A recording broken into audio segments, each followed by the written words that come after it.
Alors, Mots Croisés est un projet intergénérationnel, ça veut dire que j'utilise la radio comme un moyen de communication entre les générations, puisque Radio Clapas est une radio associative et qu'elle a pour mission la communication sociale de proximité, c'est ce qui lui est demandé dans le cahier des charges du CSA. Donc concrètement, en arrivant moi depuis 8 ans dans l'Hérault, j'ai remarqué que quand même il y a 1000 personnes qui débarquent tous les mois sur le département. Et autant de personnes qui ne connaissent pas l'histoire de leur territoire. Il y a aussi du coup plein de familles dispersées dans le sud de la France, donc c'était aussi reconstituer un lien familial entre des seniors et des jeunes sur une même commune. Il y a l'idée aussi avec l'écart entre milieu urbain et rural.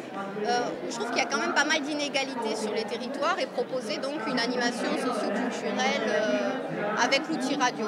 Donc concrètement, c'est faire de la radio à des enfants en maison de retraite pour interroger les seniors sur leur jeunesse, ou la même chose mais avec un autre type de public, à savoir des ados et des clubs de retraités à la radio, en studio, donc voilà, avec plein de petits jeunes reporters et des seniors très bavards.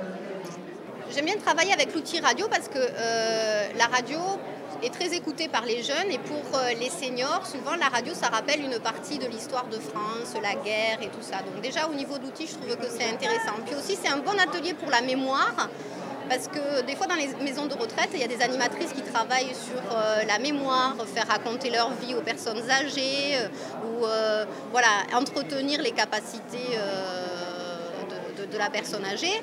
Et là, c'est un bon outil pour travailler avec les papis-mamies qui, du coup, doivent faire un retour arrière dans le temps, se souvenir de leur plus tendre enfance. Et puis pour les jeunes, la mémoire, c'est mémoriser ce qu'ont dit les personnes âgées qu'elles ont enregistré, puisqu'on entend 10 fois la même phrase, 10 fois l'émission. Donc, à la fin de l'émission, les jeunes connaissent tous les petits tics de langage, donnent des surnoms en fonction des défauts d'élocution.